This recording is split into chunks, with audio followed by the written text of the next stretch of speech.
Alhamdulillah Rabbil Alamin. Hamdan kathiran tayyiban mubarakan fihi. Asyhadu an la ilaha illallah wahdahu la syarika lah. Wa asyhadu anna Muhammadan abduhu wa rasuluhul karim. Allahumma salli wa sallim ala nabiyyina al-Mustafa Muhammadin wa ala alihi wa ashabihi ajma'in. Amma ba'd. Rabbi shrah li sadri wa yassir li amri wahlul 'uqdatam min lisani yafqahu qawli. Segala puji bagi Allah, kemudian salawat dan salam kepada Rasulullah, pada keluarga dan seluruh sahabat-sahabatnya. Bapak-bapak dan ibu-ibu jemaah salat subuh yang dirahmati Allah, insyaallah. Di pertemuan kita yang lalu kita sudah membahas salah satu daripada dosa besar, yaitu idlalul a'ma anit tariq, yaitu menyesatkan orang buta. Artinya ketika dia butuh pertolongan, lalu kita memberi petunjuk untuk mempermainkannya, maka semua perbuatan yang menyesatkan orang yang buta haram. Begitu juga membuat sesatnya orang-orang yang hatinya buta juga haram. Baik, kita lanjut. Dosa besar berikutnya, yaitu at-tasarruf fi at-tariq al-ghair an-nafis bighairi izni ahli, wa tasarruf fi asy-syari' bima yadurru al-marah idraran balighan. Di antara dosa-dosa besar yaitu memakai jalan milik pribadi seseorang tanpa seizinnya, juga memakai jalan raya atau memakai jalanan umum yang bisa mengganggu ketertiban umum, menurut syarak.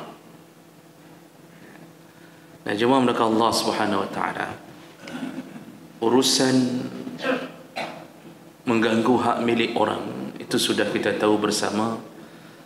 Rasulullah sallallahu alaihi wasallam ketika haji wada' menasihati semua sahabat di padang Arafah bahawa sesama mukmin haram untuk diganggu jiwanya atau nyawanya, juga haram mengganggu hartanya dan kehormatannya.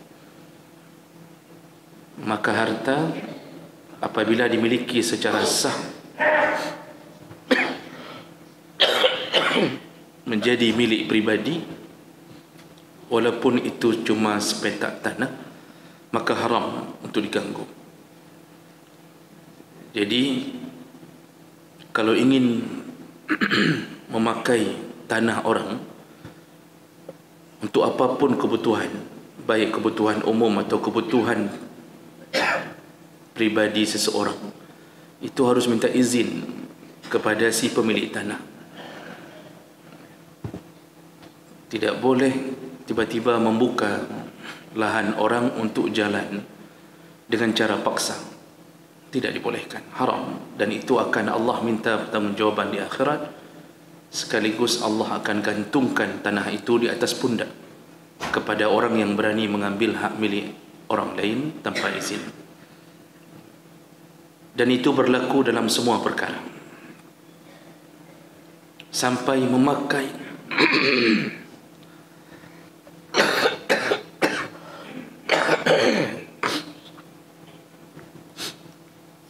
memakai dinding tetangga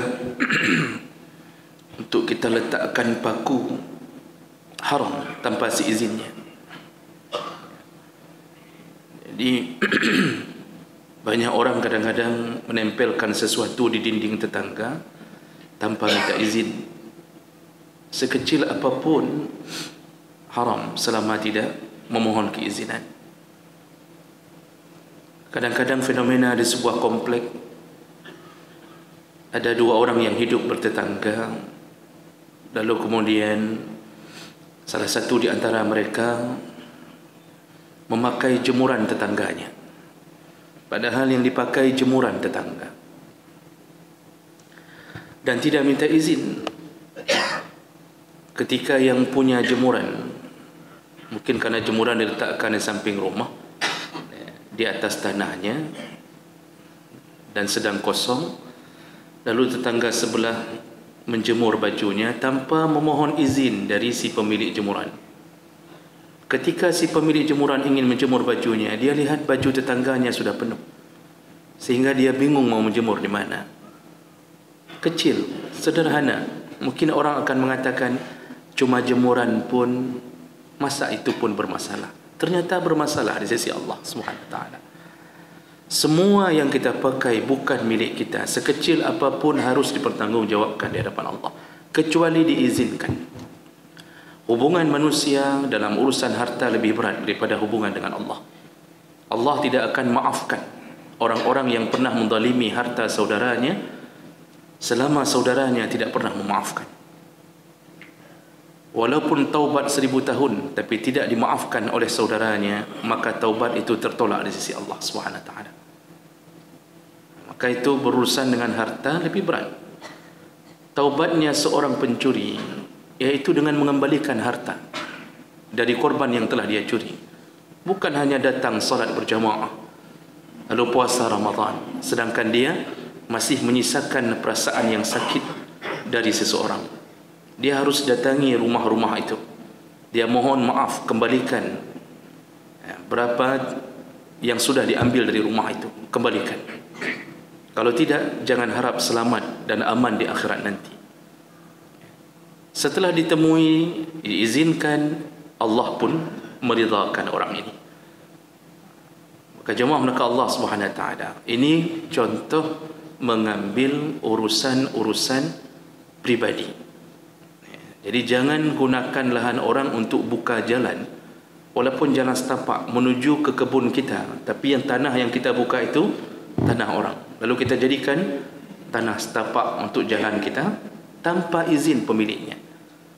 Mungkin pemiliknya tidak berani mencegah, karena yang memakai ini mungkin salah satu dari orang yang punya kuasa.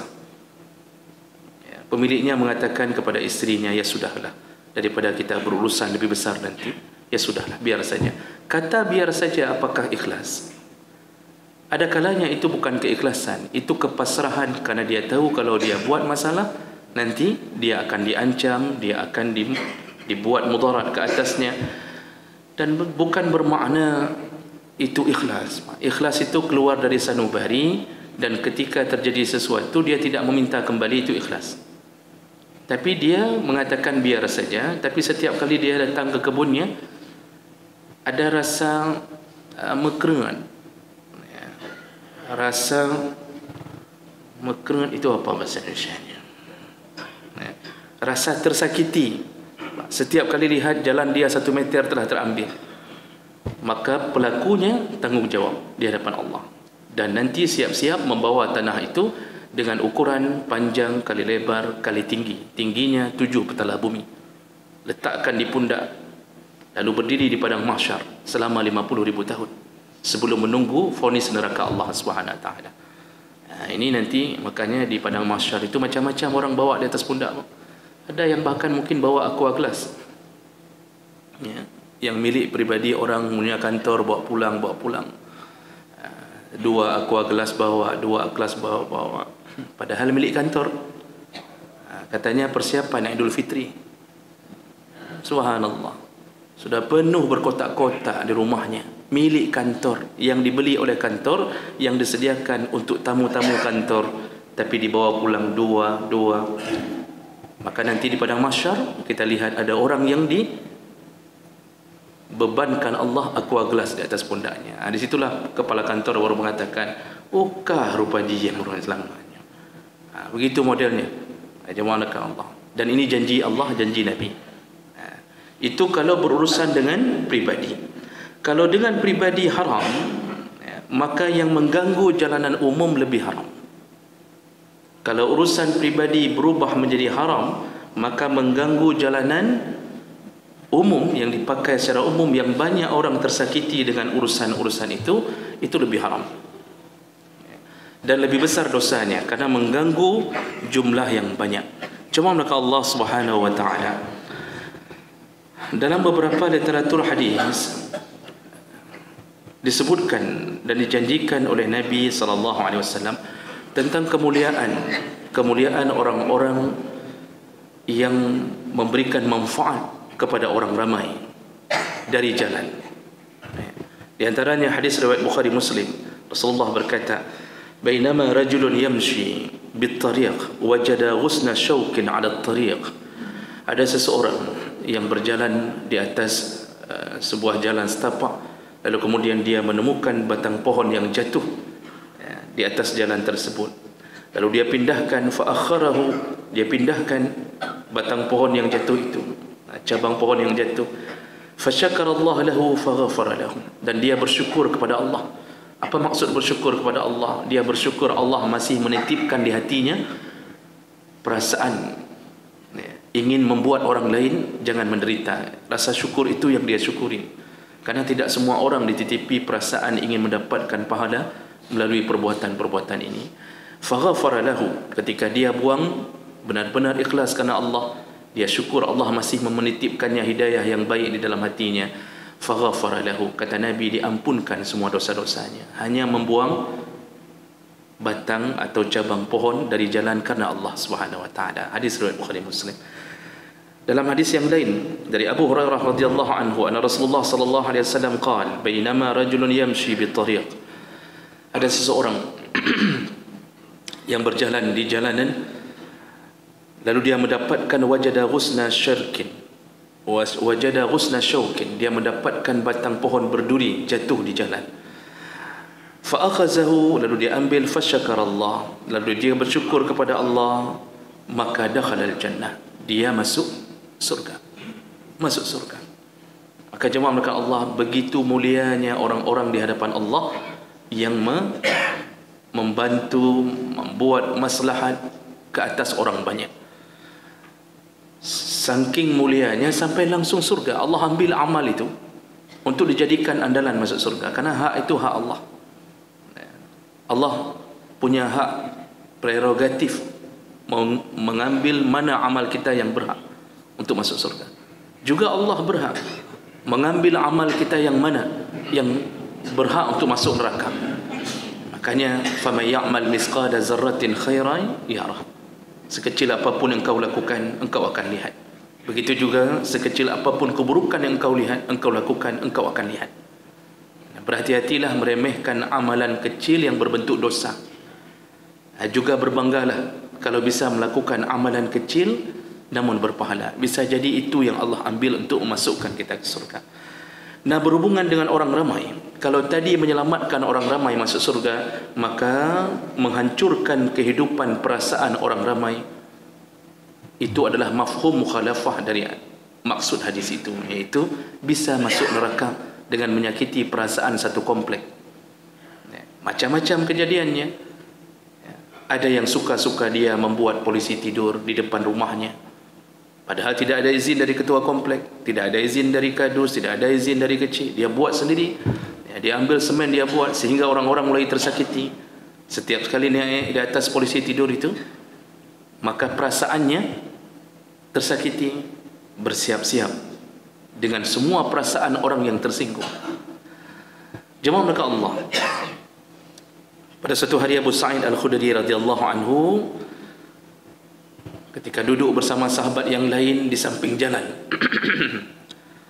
beliau berkata, "Iyyakum wal julus fit turqat." Lewatlah Nabi sallallahu alaihi wasallam, dan Rasulullah berkata, "Janganlah kalian terlalu sering," kata Rasulullah, "berhati-hatilah, waspadalah apabila kalian terlalu sering atau membuat majlis di samping-samping jalan." Jadi Nabi melarang membuat majlis di samping-samping jalan. Qalu ya Rasulullah, ma lana buddun min majalisina natahaddas fiha.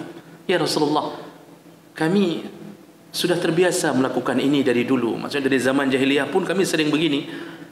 Habis solat Isya kami duduk-duduk dengan sahabat di samping jalan, dan kami cuma natahaddas, kami cuma bicara-bicara saja ya Rasulullah. Jadi para sahabat bukan menolak permintaan Nabi, tapi mereka ingin mengatakan, ya Rasulullah, sepertinya tidak ada masalah kalau kami cuma duduk hanya untuk berbicara saja. Kalau ke hari ini tentu sudah menjadi sebuah kebiasaan, kan, duduk di samping jalan. Samping jalan itu bukan mesti duduk di samping aspal. Kalau kena samping aspal itu jarang orang melakukannya. Itu seluruh kedai-kedai kopi itu duduk di samping jalan. Rasulullah sudah mengatakan dulu, jangan sering-sering duduk di samping jalan atau bermajlis, duduk beramai-ramai samping jalan. Qala Rasulullah sallallahu alaihi wasallam, lalu Rasulullah berkata, fa iza abaitum illa al-majlis fa'atu at-tariq haqqahu. Baiklah, kata Rasulullah, seandainya engkau tidak bisa meninggalkan kebiasaan ini, artinya duduk samping jalan, kata Rasulullah, boleh, tapi berikan jalan haknya. Berikan jalan haknya, baru boleh engkau duduk. Kalau engkau dapat melewati syarat-syarat ini, silahkan, tidak ada dosa. Tapi kalau tidak bisa melewati syarat ini, engkau berdosa duduk samping jalan. Apa saja syaratnya? Qalu wa ma haqqah ya Rasulullah. Apa saja hak-hak jalan ya Rasulullah? Apa yang kewajiban kami lakukan kalau duduk samping jalan? Qal, Rasulullah menjawab, yang pertama, ghaddul basar, tundukkan pandanganmu. Sanggupkah engkau menundukkan pandanganmu kalau duduk samping jalan? Ini kan semua dosa. Kadang-kadang kita duduk lewat. Kalau lewatnya sesama jenis biasanya nggak terlalu masalah, Pak. Tapi juga bermasalah seandainya mulut kita tidak bisa menahan. Lewat orang kurus, dia akan katakan, Masya Allah, tu orang 20-an tahun nggak gemuk-gemuk. Lewat orang gemuk, itu orang nggak kurus-kurus. Terus kita ada orang capik lewat, orang pincang lewat, itu pun kita bilang dulu, yang cukup palih hurungnya, Nurji. Kita mulai buka aib orang, itu ditembak tu sama polisi itu kakinya. Kemudian lewat orang lurus kakinya, itu belum ditembak, Masya Allah. Kita berharap untuk ditembak. Macam model, orang berjanggot kita hina, yang celana cingkrang kita bilang kebanjiran, yang terlalu panjang kita bilang hanabuan. Sanggupkah menjaga hal itu? Tundukkan pandangan dari orang-orang yang melewatimu, kata Rasulullah. Kalau sanggup, itu baru perkara pertama. Itu baru perkara pertama. Tapi kebiasaan laki-laki yang duduk, itu paling pantang kalau yang lewatnya perempuan. Walaupun dia sudah beristri 4, ada lain yang lewat, tetap matanya akan otomatis bergerak. Itu otomatis. Seperti bunyi klakson otomatis kalau lewat perempuan cantik, begitulah mata otomatis. Makanya Rasulullah memberi sedikit keringanan ketika tidak sengaja. Kita duduk di kedai kopi, lewat orang yang seksi, yang tidak beriman. Kita mengakui itu tidak baik, tapi mata kita tidak bisa menahannya. Kalau terlihat pertama, pas lewat terlihat, maka pandangan itu pandangan nikmat, kata Rasulullah. Begitu dipalingkan kedua kali, dia ikuti jalannya si perempuan itu, berubah menjadi laknat. Jadi nikmat itu hanya sekitar 0, sekian detik. Orang saleh begitu lihat itu, walaupun dia tahu itu yang lewat lebih cantik daripada istrinya, maka dia segera menundukkan pandangannya. Walaupun hatinya belum tunduk, dia tundukkan pandangannya. Tapi orang yang kurang kesalehannya, kurang takut kepada Allah, dia ikuti. Nanti ada yang pura-pura tunduk sebentar, tapi matanya terangkat sedikit-sedikit. Pura-pura minum kopi, pura-pura minta sendok, pura-pura minta acar, suruh tambah ini. Tujuan untuk melewati laknat. Sanggupkah kita menjaga itu? Kalau tidak sanggup, jangan sering-sering duduk samping jalan. Duduk di rumah, nikmati istri. Lihat lama-lama ke wajah istri, sampai istri mulai ragu, kita ni sudah kesurupan atau belum. Jadi jemaah maka Allah Subhanahu wa taala, ini efek pertama, kata Rasulullah. Yang kedua, waqaful azan, jangan ganggu jalan. Boleh engkau duduk, jangan ganggu jalan. Ini poin yang ingin kita katakan, bahawa ternyata Rasulullah mengatakan, kita ini kalau urusan di jalanan umum, jangan engkau berikan azab, sakit kepada orang yang melewati jalan. Macam-macam caranya. Sambil duduk, kita lemparkan kerikil ke tengah jalan, atau kita membuang dahak kita ke tengah jalan. Macam model itu baru yang sederhana, belum yang besar-besar. Yang besar tadi, misal contohnya apa yang paling sering hari ini adalah ketika orang-orang membuat pesta, lalu kemudian tanpa izin mendirikan tenda di tengah jalan sampai habis 3/4 jalan, sehingga macet jalan, sedangkan orang harus berlalu lalang terus-terusan. Sampai ada yang membuat tenda di komplek perumahannya yang tidak ada jalan lain. Sehingga terpaksa hari itu orang yang seharusnya dia keluarkan motornya terpaksa naik becak, turun jalan kaki, naik becak agar bisa ke kantornya. Kenapa? Tidak bisa jalan, terhalang oleh tenda. Boleh lakukan itu, kata para ulama, dengan syarat harus ada jalan alternatif. Harus ada jalan alternatif. Jadi musyawarahkan buat berikan jalan alternatif untuk orang-orang yang lewat agar tidak tersakiti. Sampai begitu urusannya. Apalagi sampai membuang kotoran ke tengah jalan. Apalagi sampai kita asal sudah tangkap tikus, tikusnya dibuang ke tengah jalan. Tikus mati lalu dibuang ke tengah jalan. Apa maksudnya? Begitu kita lewat cukup banyak tikus pada tengah jalan. Ini aneh. Apa ada unsur kesengajaan? Kenapa tikus tidak ditanam? Kenapa harus dibuang ke samping jalan? Nah, ini contoh-contoh yang kaful azza. Kata Allah, jangan sakiti pengguna jalan. Itu hak maslahat umum. Lalu ada yang mengatakan, tapi kan kita ustaz ada maslahatnya, itu membuat tenda, kita enggak ada tempat lain segala macam. Kalau kita punya wang, sewa tempat yang tidak mengganggu, sewa tanah kosong orang. Kan tidak ada sebuah kewajiban buat walimah harus di depan rumah.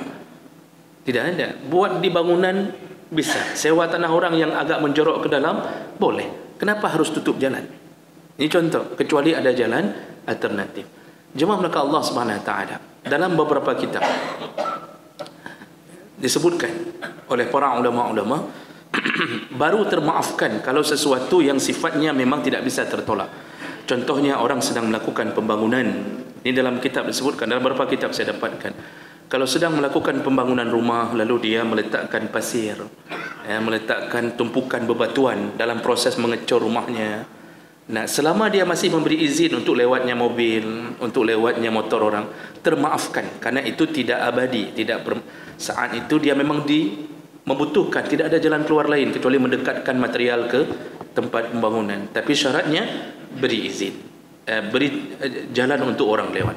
Nah, itu contoh yang termaafkan. Atau bahkan ditulis di situ, bahkan dibolehkan untuk memarkir kenderaan di saat masih ada jalan untuk melintas kalau tidak ada tempat untuk parkir. Jadi satu komplek itu sudah sepakat garasi tidak mungkin dibuat. Apalagi tipe-tipe rumah hari ini, itu tipe-tipe yang memang tidak ada garasinya kadang-kadang.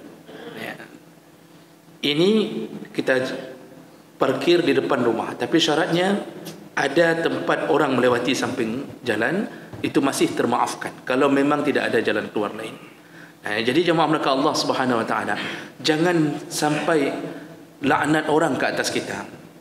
Setiap kali mau lewat orang melaknat kita, lewat lagi laknat, lewat laknat. Ingat-ingat, laknat itu berbentuk makhluk Allah. Dalam satu hadis, ketika orang melaknat, bahasanya macam-macam, Pak. Bahasa macam-macam, tidak harus demenak. Kadang-kadang orang mengatakan kurang ajar. Kok diparkir di sini? Bagaimana kita lewat? Lalu diklakson terus-terusan dan kita tidak punya hati.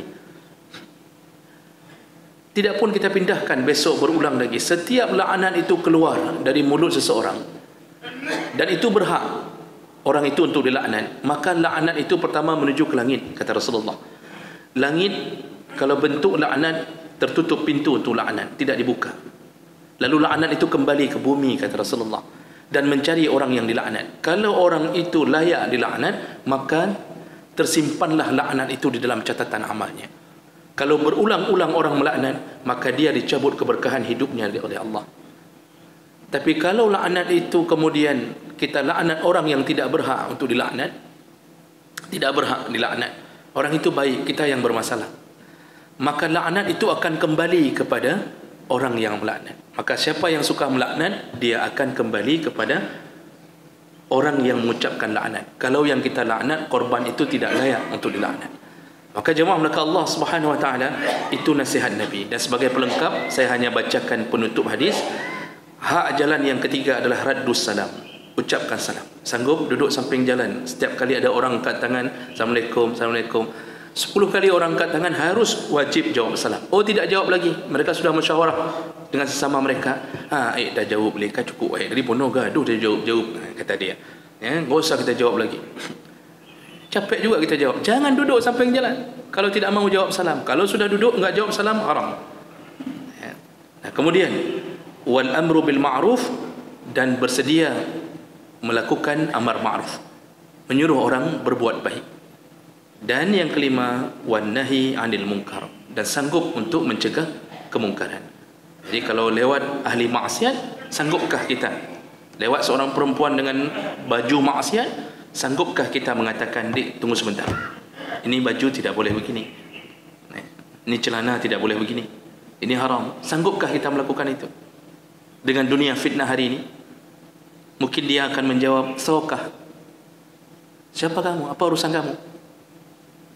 Kamu suami saya. Kamu ni." Ada yang boleh tipu begitu, Pak. Ada yang boleh tipu begitu. Apalagi isteri-isteri orang yang punya jabatan atau punya kekuatan. Reman dia ketika, sanggupkah kita melakukannya? Kalau tidak sanggup, jangan sering-sering duduk di samping jalan. Banyak dosanya. Ya. Demikian, Bapak Ibu yang Allah muliakan, semoga apa yang kita dengarkan bisa membuat hati kita sedikit berjaga-jaga. Jangan ganggu orang lain di jalanan-jalanan umum mereka.